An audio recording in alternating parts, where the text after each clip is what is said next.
새벽 6시 알람이 없어도 눈이 떠집니다. 40년을 이 시간에 일어났으니까요.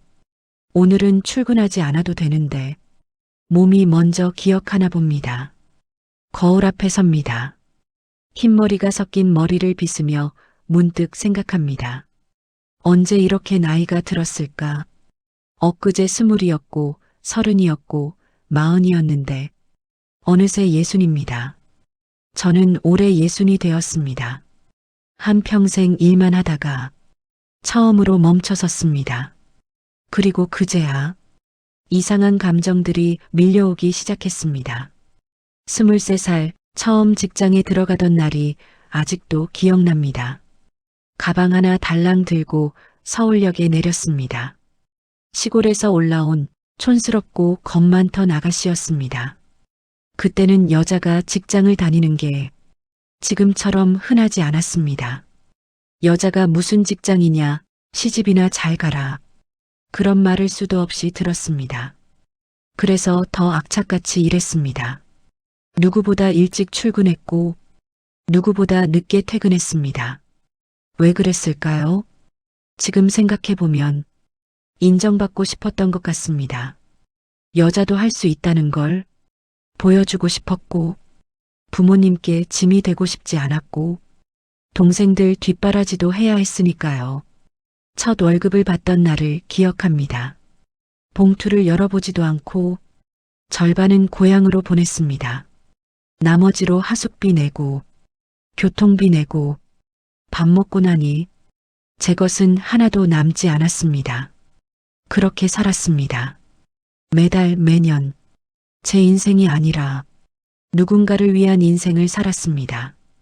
그게 당연한 줄 알았고 그게 여자의 삶이라고 믿었습니다. 30에 결혼했습니다. 주변에서는 노처녀라고 수군대던 때였습니다. 남편은 착한 사람이었습니다. 지금도 그렇습니다. 다만 착함과 이해는 다르다는 걸 나중에 알게 되었습니다. 결혼하고도 일을 그만두지 않았습니다. 회사 일 끝나고 집에 오면 또 다른 일이 시작됐습니다. 시장 보고 밥하고 설거지하고 빨래하고 남편은 집안일을 자기 일이 아니라 도와주는 일이라고 생각했습니다. 그게 그 시대였습니다. 저도 그렇게 받아들이며 살았습니다. 아이 둘을 낳았습니다. 딸 하나, 아들 하나. 예쁘고 고마운 아이들이었습니다. 하지만 늘 미안했습니다. 집에 없는 엄마였고 학교 앞에서 기다려주지 못했고 도시락을 정성껏 싸주지 못했습니다. 큰애가 초등학교 2학년 때였습니다. 학교에서 우리 엄마 그림을 그려오라는 숙제가 있었는데 그 그림 속에 저는 없었습니다. 할머니가 그려져 있었습니다. 그날 밤 화장실에 숨어 울었습니다. 아무도 모르게 왜 이렇게 사나? 뭐하러 사나? 그런 생각도 들었습니다. 그래도 일을 그만둘 수는 없었습니다. 생활비가 필요했고 아이들 학원비가 필요했고 무엇보다 일하는 게 제 정체성이었기 때문입니다. 일은 잘했습니다. 과장도 되고 부장도 됐습니다. 상도 많이 받았습니다. 나도 해냈다는 뿌듯함이 있었습니다. 그런데 집에서는 그 뿌듯함을 나눌 수 없었습니다. 그래, 수고했어. 그 한마디. 아이들은 엄마, 오늘 저녁 뭐야? 그게 전부였습니다. 그리고 올해 정년퇴직을 했습니다. 37년의 직장 생활. 끝이었습니다. 사람들은 말했습니다.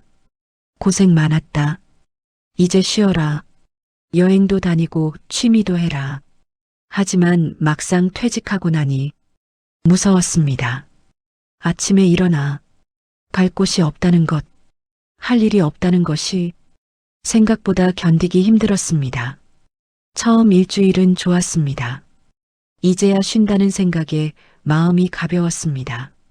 그런데 2주쯤 지나니 하루가 너무 길어졌습니다. 시간이 가지 않았습니다. 남편과 처음으로 아침을 함께 먹었습니다. 결혼 30년 만이었습니다. 그런데 할 말이 없었습니다. 날씨 좋네요. 그러게요. 그게 전부였습니다. 같은 집에 살았지만 각자의 삶을 살고 있었다는 걸 그때 알았습니다. 아이들에게 연락했습니다. 퇴직했다고 밥이나 먹자고 했습니다. 큰애는 바쁘다고 했고 작은애는 약속이 있다고 했습니다. 섭섭했습니다. 야속했습니다. 그런데 곧 알았습니다. 제가 아이들 곁에 없었다는 걸. 물리적으로는 있었지만 정서적으로는 없었습니다. 엄마보다 할머니가 더 가까운 사람이었습니다.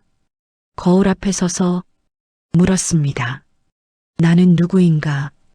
회사에서는 누구 부장이었고, 집에서는 누구 엄마였고, 누구 아내였습니다. 그런데 지금은 아무것도 아니었습니다. 내 이름이 이제야 낯설게 느껴졌습니다. 후회가 밀려왔습니다. 왜 그렇게 악착같이만 살았을까?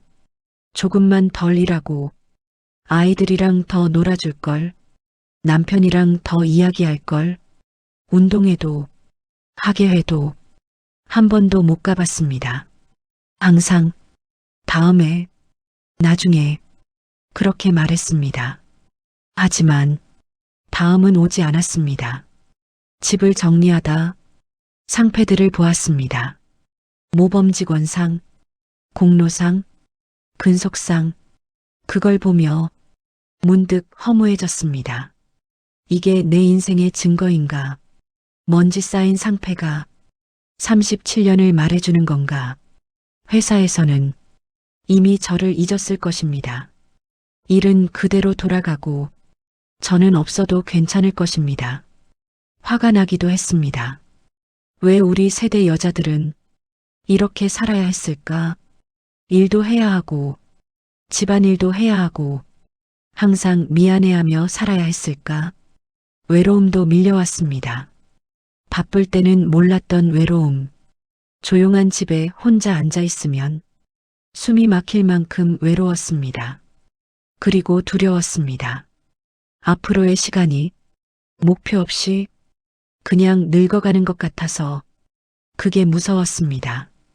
그러다 어느 날 커피를 천천히 내려봤습니다. 처음으로 서두르지 않고 그 향을 맡으며 알았습니다. 아, 이게 여유구나. 화분을 키우기 시작했고 싹이 나는 걸 보며 아침이 기다려졌습니다. 책도 읽기 시작했습니다. 남의 인생 이야기가 이렇게 위로가 될 줄 몰랐습니다. 남편과 산책을 시작했습니다.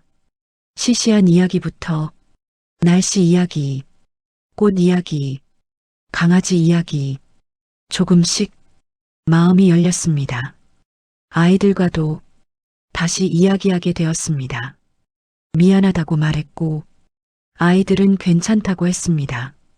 그 말을 듣고 처음으로 제 인생을 조금은 용서할 수 있었습니다. 이제는 압니다. 예수는 끝이 아니라 시작이라는 걸. 완벽하지 않아도 괜찮고 늦어도 괜찮고 천천히 가도 괜찮다는 걸. 제 이야기가 누군가에게 위로가 될 수 있다면 그것만으로도 충분하다는 걸. 이 영상을 보고 계신 당신께 말씀드리고 싶습니다. 당신은 혼자가 아닙니다. 우리 모두 비슷한 시간을 살아왔습니다. 이제는 우리 인생을 살아도 됩니다. 늦지 않았습니다. 고생 많았습니다. 정말 수고하셨습니다. 이제 천천히 우리 자신을 위해 살아가 봅시다.